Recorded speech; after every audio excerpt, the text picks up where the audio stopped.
Sarah Barrett from Chesham has a German-speaking husband, and so together they've brought up their family in a multiple language household. Knowing the importance of picking up languages at an early age, Sarah has set up Lingotastic, a mum and toddler group with a difference because it involves languages. Earlier on this week I met Little Pickle's Kitchen, who do cookery classes and are very passionate about kids in the kitchen.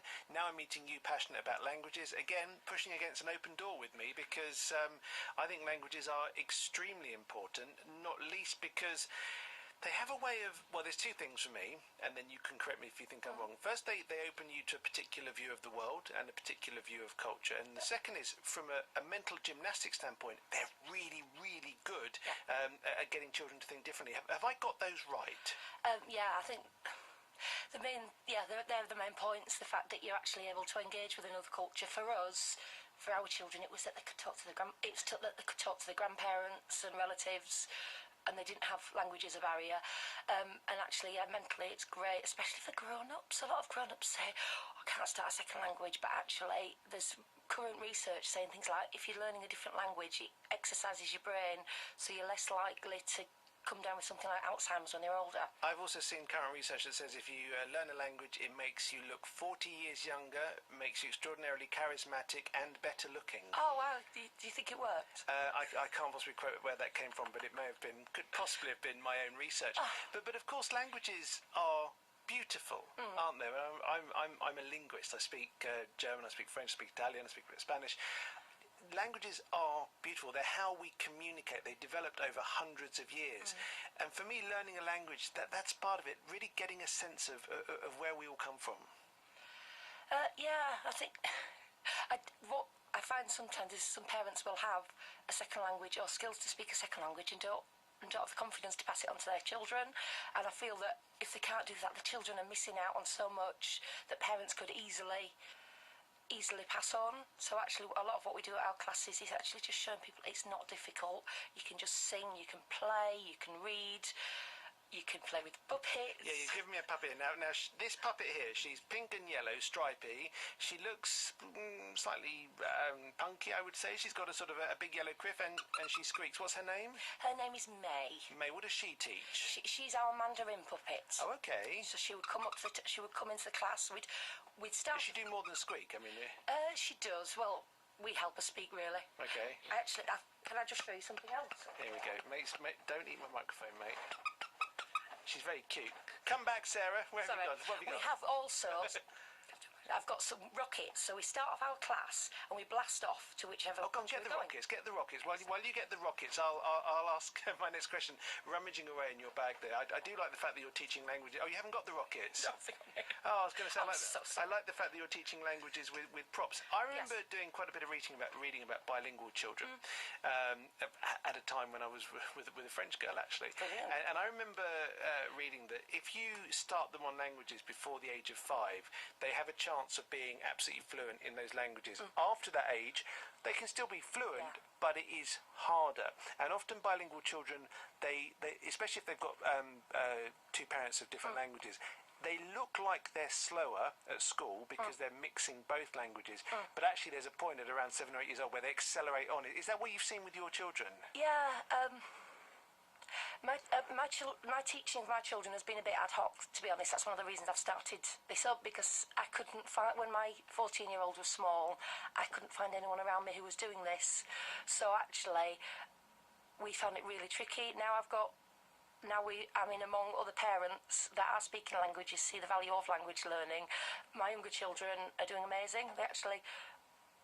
They obviously speak German, but they've picked up some French, Spanish and Mandarin just from me singing, because I like to sing, so I just happen to sing the songs that I've been practising for the class. And you've had toddlers groups and worked with children for many years. Of course, one of the things that has changed, when I think back to when I was at school, it was all about French and German.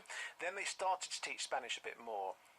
Now we're looking at Mandarin, we're looking at all manner of different languages where the world does its business, and children growing the understanding of those cultures and languages will help them in their working life when they come out of school and university. Yeah, the main thing we're aiming to do is just get the children hearing different languages. So we actually work in blocks of 6 weeks of one language, and then we'll swap to another language. So actually, some parents find that a bit baffling, but actually it's just about them hearing different languages. I have a couple of lovely stories. There's a little girl. There was a little girl who'd been coming to our class a few months, and I got a text from her mum to say she heard a song in French on the radio, and this little girl was pre-verbal, so she couldn't say a lot, but she pointed at the radio and she went, blast off, ding dang dong. So she was indicating that it was like Frere Jacka, and it was blast off, which is what we do at our classes. Yeah, and what's the other story? The other story was a little girl she's probably coming up for 2. She went to Germany with her parents, and while she was there, she picked up a cardboard tube and started to sing Guten Morgen, Guten Morgen, and went through the entire welcome song that we sing in the German classes. So she'd heard it was German, knew that song was in German, and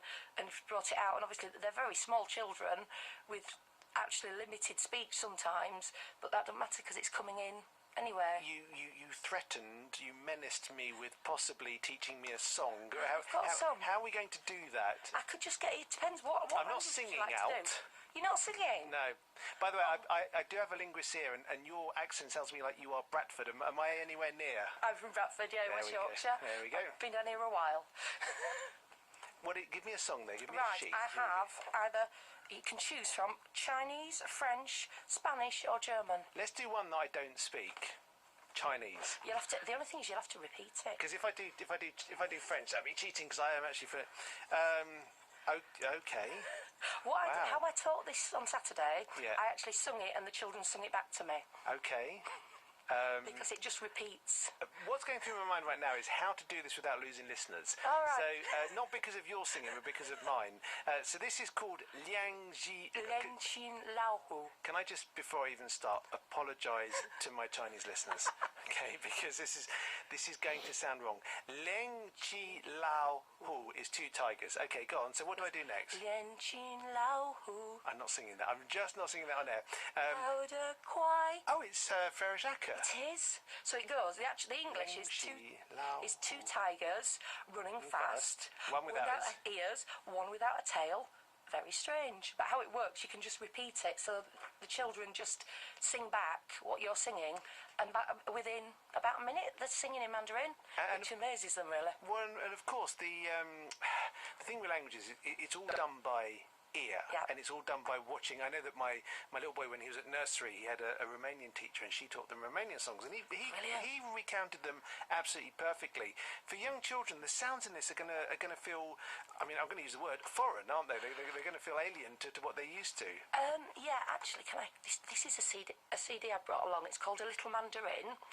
It's produced by a lovely lady in New York who sent me this to have a look at, and over 5 weeks I listened to this in the car along with my children, and we learnt those songs. So within 5 weeks we'd learnt 4 songs, and then Eurotalk sent me an app, so I was able to play on the app. So by playing and singing, I learned enough Mandarin to do a Mandarin class on Saturday.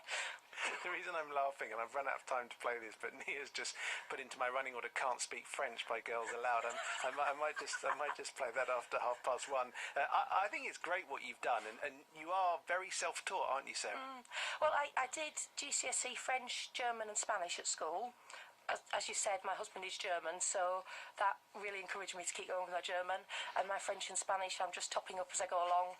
And as I work a lot on Twitter with other teachers. I've got a beautiful, silly song about a cow called Lola, which I think was a Latin American teacher told me about that just via Twitter, and it's such a lovely song. So I actually work collaboratively with a lot of people who are able to share their ideas of what works for them, and I can share ideas back. So that's how I like to work. You have a lot of punch. You are very, very determined, and that's why I think you're making a good fist of this business. How much does it cost if anyone wants to bring their children along? My classes are £8 for a one-off class, or £7 if you book as a block. But actually the first class is always a free trial, because I think it's a bit like Marmite is my class. People either get it and they run with it, or they think, what on earth is she on? Why are you trying to do this? How busy are you?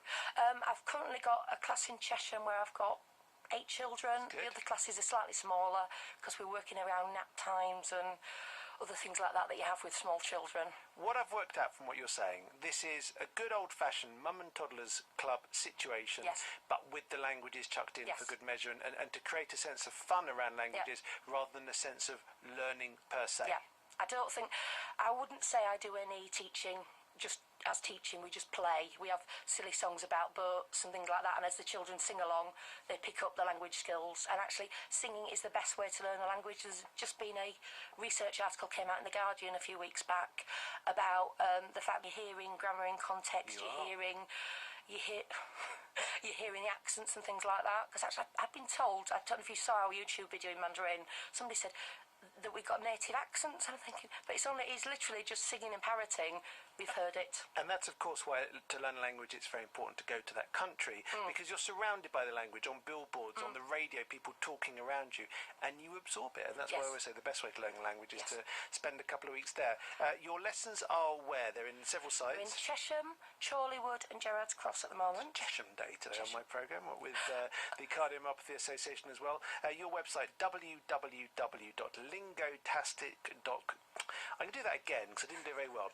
Lingotastic, so lingo and fantastic together, lingotastic.co.uk, and on that website details of your classes, also lots of other resources, language resources, some language resources for, are really helpful for parents who want to get involved with it with their own children as well. I love featuring local businesses, especially those that have a lot of passion behind what they do, and I think there's no lack of passion in your business, so if you want to go along and enjoy language classes with your toddlers, I'm sure Sarah would be delighted to meet you in and around Chesham and the surrounding villages. It's been a pleasure to have you here at BBC3Counties Radio.